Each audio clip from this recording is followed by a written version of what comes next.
चलो तो यहाँ पे 14 नंबर का सम है। देखिए ड्रॉ अप्रोप्रिएट चार्ट बोला है, कंक्लूजन भी लिखना है यहाँ पे, make a conclusion. Okay, make a conclusion बोला है ना। देखिए पहला वाले में ऐसा नहीं लिखा था, खाली कैलकुलेट करने का भी। कंक्लूजन में क्या है वो भी मैं आपको लिखवाऊंगा कि कंक्लूजन क्या लिखना है एंड में। तो ये वाला पार्ट मैंने अभी नहीं लिखा, ये वाला टेबल ले लिया है बराबर अपने पास। देखिए टेबल पड़ा हुआ है रेडी। ओके, तो सबसे पहला हमारा काम तो वही है जो हमने थोड़ा आगे काम किया था। एक काम तो हम वही कर लेते हैं पहले। तो ये जो सैंपल, आप थोड़ा यहाँ पे मेरे पास जगह का कमी होगा, तो दिस इज सैंपल नंबर। तो हमारे पास 1 2 3 4, इसमें थोड़ा टेबल बड़ा हो जाएगा क्योंकि एक्स्ट्रा चीज़ें आपको फाइंड करनी है। दूसरा हमारे पास क्या है, सैंपल साइज़ है। देखो तो इसको लिख देते हैं ना अपने, सैंपल साइज़। अभी सैंपल साइज़ बदल रही है, ठीक है। पहले जैसा नहीं है, कभी 100 का लॉट लिया, कभी 200 का लॉट लिया, फिर 200, फिर 300, फिर 150, फिर 250, फिर 100, 200, 200 और 200, ठीक है। और यहाँ पे डिफेक्टिव्स देखते हैं, डिफेक्टिव्स। तो डिफेक्टिव्स डी कितने आ रहे हैं, देखिए 4 है, 6, 5, 8, 3, 7, 4, 5, 3, 6, ठीक है। फिर इसके बाद हमें क्या निकालना था, फ्रैक्शन डिफेक्टिव ना। तो फ्रैक्शन डिफेक्टिव इसमें भी निकालना है, फ्रैक्शन डिफेक्टिव जिसको हमने पी बोला था ना। तो 4/100। तो चलो फटाफट ये सारे निकाल लेते हैं। ओके, 4/100 किया 0.04 आया। 6/200 किया तो 0.03 आया। 5/200 किया तो 0.025 आया। इसी तरह सारे में देखिए ये सब फ्रैक्शन डिफेक्टिव आ चुका है। अब यहाँ पे मैंने जो एक्स्ट्रा टेबल बनाया है वो है सिग्मा पी। अभी एक कैलकुलेशन दिखाना, ठीक है, एक कैलकुलेशन आपको यहाँ पे दिखाना है सिग्मा पी का। तो सैंपल 1 के लिए हम सिग्मा पी निकाल के रखते हैं। इसका फार्मूला पहले तो पी बार निकालना था ना अपने को। तो यहाँ पे ये सिग्मा देखिए ये कितना है, ये पहले अपने को ये प्लस करना पड़ेगा। दिस इज सिग्मा पी, या प्लस कर लीजिए। और यहाँ पे टोटल डिफेक्ट्स कितनी है डी, वो देख लेते हैं कि टोटल कितनी डिफेक्ट्स आ रही है अपनी, ठीक है। तो ये आ रहा है अपना 0.279। ओके, क्रॉस चेक करना आपकी जिम्मेदारी है। अगर मेरे से गलती होती है तो देख लेना, क्योंकि आपको बुक में होगा, मेरा कंप्यूटर के सामने है। तो कभी कभी ऊपर देखने से गलती हो जाती है, ऊपर नीचे यहाँ पे नज़रें हो रही है, तो हो सकता है कुछ मिस हो गया हो मेरे से। क्योंकि अगर नोटबुक में करते तो मैं 100% बोलूँगा मेरे कभी गलती नहीं होगी, नोटबुक में कभी मेरी गलती नहीं होगी। ठीक है, कंप्यूटर के कारण मेरा ऐसे गलती हो जाती है। ओके, वही आ रहा है। चलो 10 15 15 एंड 8 इज 23 26 33 37 42 42 प्लस 3 45 और 45 51, यहाँ पे 51 आ रहा है। ओके, सो यहाँ पे सबसे पहले आपका काम क्या है, पी बार निकालना। तो पी बार आप निकालोगे तो ये यहाँ पे पी बार देखिए, हमने पहले पी बार कैसे निकाला था, इस फॉर्मूला से निकाला था। बट यहाँ पे एन एन देखिए ना आप, यहाँ पे एन क्या है, यहाँ मैंने आपको एन लिखा था, यहाँ पे ऐसा एन लिखा था, एन ऐसा लिखा था, पर यहाँ पे तो चेंज हो रहा है ना। तो ये आपका मेथड रॉन्ग हो जाएगा। तो आपका एन, यहाँ पे एन क्या लेना है, यहाँ पे आपको इसका टोटल लेना है, ठीक है, टोटल एन लेना है यहाँ पे। और यहाँ फार्मूला थोड़ा ये बदल जाएगा खाली। अगर इस तरह से सम पूछे तो आपको यहाँ पे जो 51 आ रहा है आपका वो लेना है, defects divide by total N कितना है वो आप कर लिए। देखो 300 500 800 800 800 का 900 900 1000 1100 1000 यानी 1200 हो गया, 1300 1400 1500 16 17 18 एंड 1900 आ रहा है यहाँ पे। ओके, सो यहाँ पे हम आंसर क्या लिखेंगे, 1900। ओके, मैं एक बार क्रॉस चेक करूँगा, है ना। चलो बराबर है, 51/1900 कितना आ रहा है। तो यहाँ पे हमारा आंसर है 0.0268। ओके, तो सिग्मा पी निकालेंगे सबसे पहले। अभी सबके सिग्मा पी निकालने पड़ेंगे। ओके, सिग्मा पी का हमारा फॉर्मूला था ना, अंडर रूट के अंदर पी बार, जो पी बार निकाला था वो 1 minus P bar divide by small N, ठीक है। तो यहाँ पे एक ही कैलकुलेशन दिखाना है, सिर्फ फर्स्ट का कैलकुलेशन दिखाना है, बाकी आपको सब कैलकुलेट करना पड़ेगा। देखिए ये स्मॉल एन इसका है, ये स्मॉल एन फिर अलग रहेगा, ये एन बदलता रहा है, देख रहे हैं ये एन बदल रहा है बार बार बार बार। तो तो आपको सारे सिग्मा पी निकालने पड़ेंगे। तो एक सिग्मा पी यहाँ पे कैलकुलेशन करके दिखाना है। जो पी बार है देखिए 0.0268, 1 माइनस 0.0268, टाइम कंज्यूमिंग है ये। और यहाँ पे पहले के लिए ओके सैंपल यहाँ लिख देता हूँ मैं, सैंपल 1 के लिए है ये। कितना है n, 100 है ना, तो यहाँ पे 100 लिखेंगे। ठीक है, तो कितना आ रहा है आंसर सिग्मा पी का देख लेते हैं। 0. तो यहाँ पे आंसर आ रहा है 0.0026 और भी आ रहा है यहाँ पे, बट बस मैं 002 लिखूँगा। ओके, तो सारे इस तरह से सिग्मा पी कैलकुलेट करने हैं। अभी दूसरे का कैसे करेंगे देखिए, वापस हमें वही करना है 0.0268, 0.0268 इन दी ब्रैकेट 1 माइनस 0.0268। अब डिवाइड बाय क्या करेंगे अपने, अब डिवाइड बाय 200 करेंगे। ठीक है, अब डिवाइड बाय 200। तो एक ये आंसर याद रख लीजिए आप, ये जो ऊपर वाला आंसर आ रहा है ना, उसका आंसर आप याद रख लीजिए। देखो यहाँ पे मैं एक चीज़ भूल गया हूँ, अंडर रूट करना भूल गया हूँ। ये आंसर मेरा गलत है ना, मेरे ख्याल से तो ऐसा ही लग रहा है मुझे।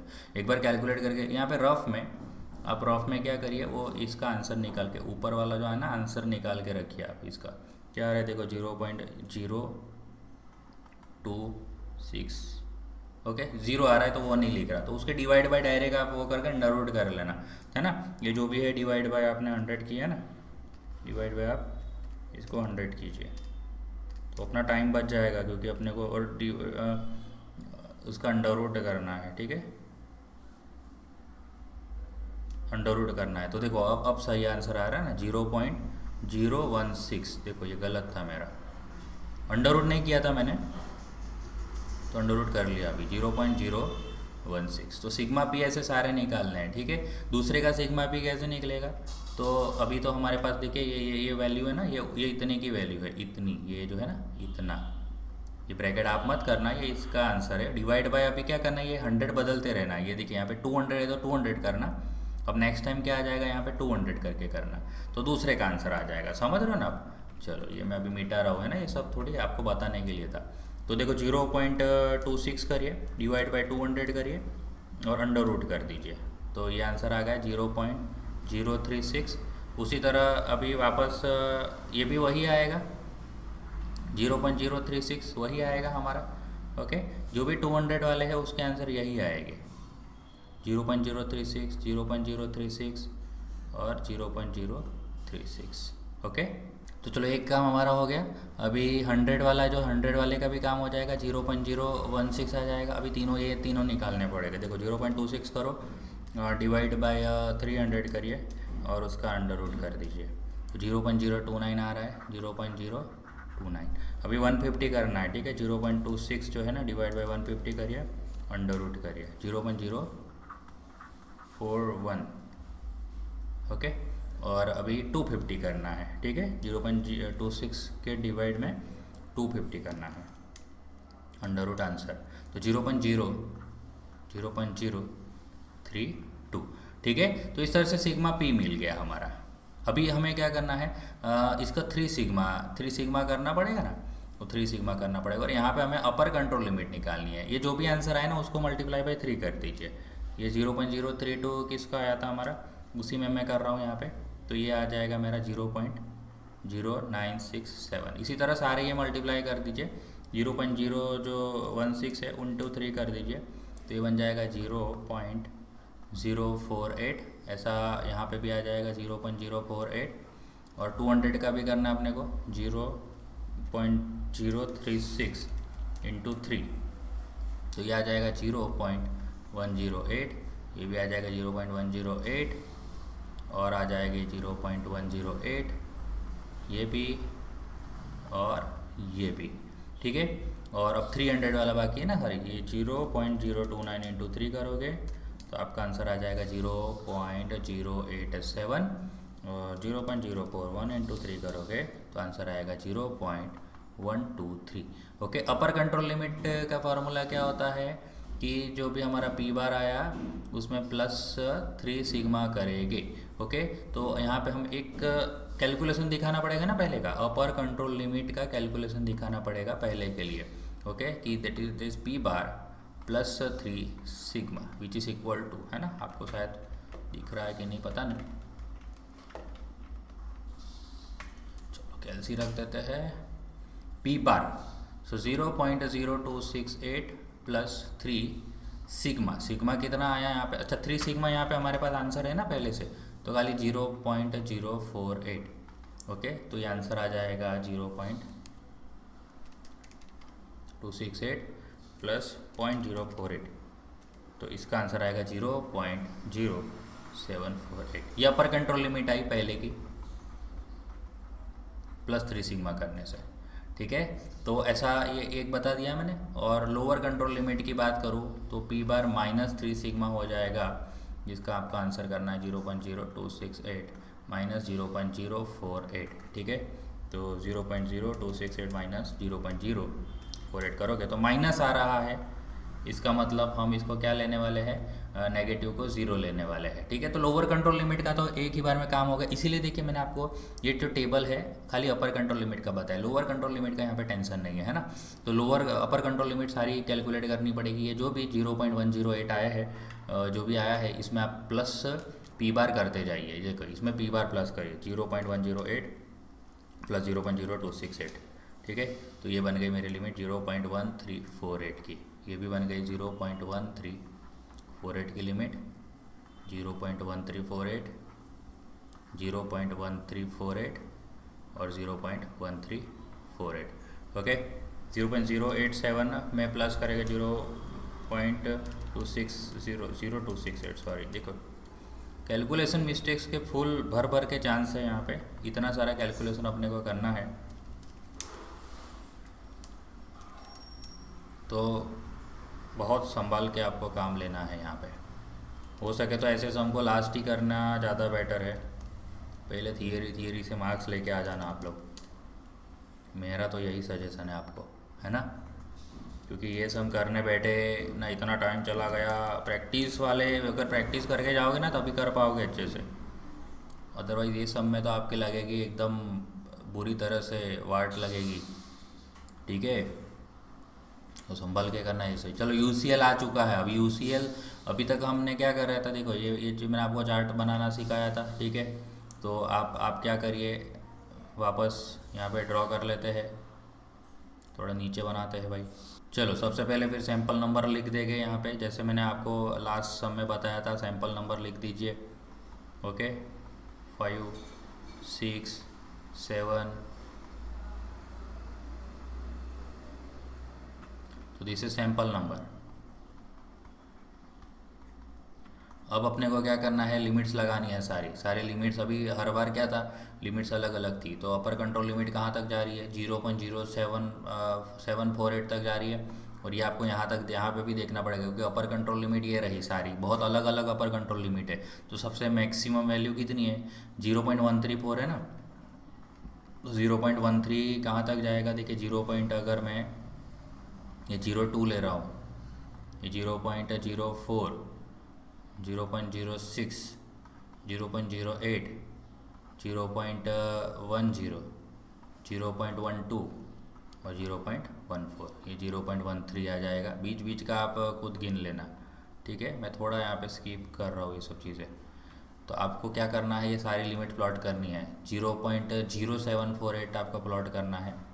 पहले तो लोअर लिमिट तो सारी 0 डाल दीजिए आप। लोअर लिमिट तो 0 हम यहाँ पे बता रहे हैं। ओके, LCL इक्वल टू 0, एक काम हो गया हमारा।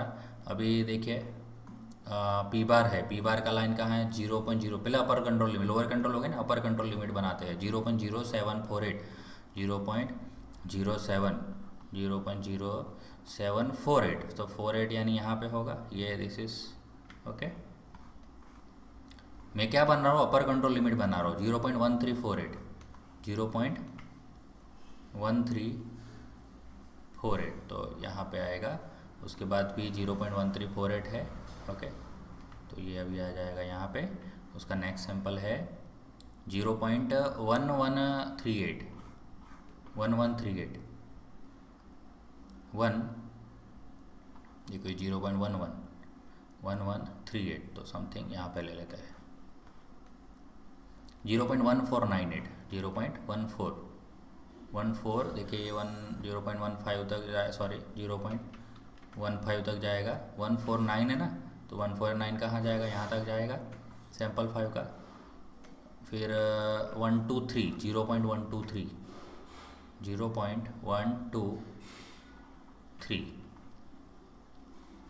0.074 0.07 0.0744 यानी समथिंग यहाँ पे आएगा। 1348 कहाँ था, 0.1348, तो ये तीनों 200 200 है, तो ये लिमिट यहाँ पे आएगी, यहाँ पे आएगी और यहाँ पे आएगी। तो ये जो है ना, ये अपर कंट्रोल लिमिट है। पहले आगे के सम में क्या था, अपर कंट्रोल लिमिट आपने देखा था ना, आगे के सम में अपर कंट्रोल लिमिट कैसी थी, स्ट्रेट लाइन थी। उसके अंदर कैसा था, ऐसा ऐसा करके स्ट्रेट लाइन जा रहा था। ये अपर कंट्रोल लिमिट में लोअर कंट्रोल लिमिट पर, इस बार ऐसा नहीं है। ये अपर कंट्रोल लिमिट कैसा, देखो आप, अपर कंट्रोल लिमिट, ओके, ये फिर लिख भी नहीं सकते कुछ, क्योंकि अपर कंट्रोल लिमिट ये रही अपनी, और ये लोअर कंट्रोल लिमिट ये रही, ये लोअर कंट्रोल लिमिट है नीचे वाली, ठीक है, एकदम एक्स एक्सिस वाली। अब हमें यहाँ पे सारी हमारी वैल्यूज पुट करनी है ना, पी की वैल्यू पुट करनी है। देखिए पी, ये देखो हमारा 0.04 पुट करेंगे, चलो 0.04, तो ये विद इन लिमिट आ गया। देखो अंदर पड़ा तो अंदर है, कंट्रोल में है, बाकी तो आउट ऑफ कंट्रोल। 0.03 देखो 0.03, ये रहा 0.03, फिर क्या आ रहा है 0.03, 0.025, तो ये रहा 0.025, फिर 0.025 के बाद 0.026 वहीं पे आएगा, थोड़ा ऊपर चला जाएगा बस, कोई ज़्यादा फर्क नहीं पड़ेगा। 0.02 ये रहा, 0.028 समथिंग ऊपर, 0.04 ये रहा, ओके 0.04, 0.025 कहाँ आएगा, यहाँ पे देखो सब कुछ ये विद इन कंट्रोल आ रहा है ना, यही तो चाहिए अपने को। 0.015 यहाँ पे आएगा, 0.015 देखो, ये 0.01 से तो बीच में होगा 15, और 0.03 ओके। तो देखो सब कुछ हमारा ये ग्राफ, आप इसको कनेक्ट कर दीजिए, यानी आपके जो डिफेक्टिव्स है वो देखिए विद इन कंट्रोल लिमिट आ रहे हैं ना, ओके। तो यहाँ पे हमें क्या लिखना पड़ेगा, कंक्लूजन, लास्ट में लिखना पड़ेगा कंक्लूजन, क्योंकि क्वेश्चन में पूछा है ना कंक्लूजन लिखने के लिए। देखो बोला है क्वेश्चन में, कहाँ है क्वेश्चन, ये रहा चार्ट, मेक योर कंक्लूजन, ठीक है। चलो कंक्लूजन क्या लिखेंगे, द वैल्यू ऑफ जो फ्रैक्शन डिफेक्टिव थे हमारे, तो वैल्यू ऑफ फ्रैक्शन डिफेक्टिव्स जो हमने कैलकुलेट किया वो calculated and tabulated as a P R within a control limit, okay, within upper control limit and lower control limit, that is what is our upper control limit, equal to upper control limit हमारी क्या है, okay. ये यहाँ लिख नहीं सकते है ना, यहाँ पे अपर कंट्रोल लिमिट लिख नहीं सकते, बस इतना लिख दो कि so the process are under control. So यहाँ पे क्या लास्ट में क्या लिखेंगे, so the process is, sorry not are, process is under control है। अगर इसमें से कोई भी पॉइंट बाहर जाता ना तो कंट्रोल में नहीं होता, हम लिखते कि all process are under control except sample number ये वाला है वो बाहर जा रहा है, तो process are not under control ऐसा करके लिखेंगे, ठीक है। समझ आया। तो भगवान करे ऐसा आपको सम ना पूछे एग्जाम में कि जिसके अंदर पी चार्ट बनाना हो और ऐसा वेरिएशन आ रहा है, देखो तो समर में ऐसा परेशान करता है बच्चों को, बेचारे बच्चे, ओके। तो समर वाला ये 18 4 मार्क्स का मैंने करवा दिया। इसी तरह आपको अगर ट्राई करना है तो समर 19 का खुद ट्राई कर सकते हो। अभी नेक्स्ट जो मैं आपको सम कराने वाला हूँ वो है एनपी चार्ट, ठीक है।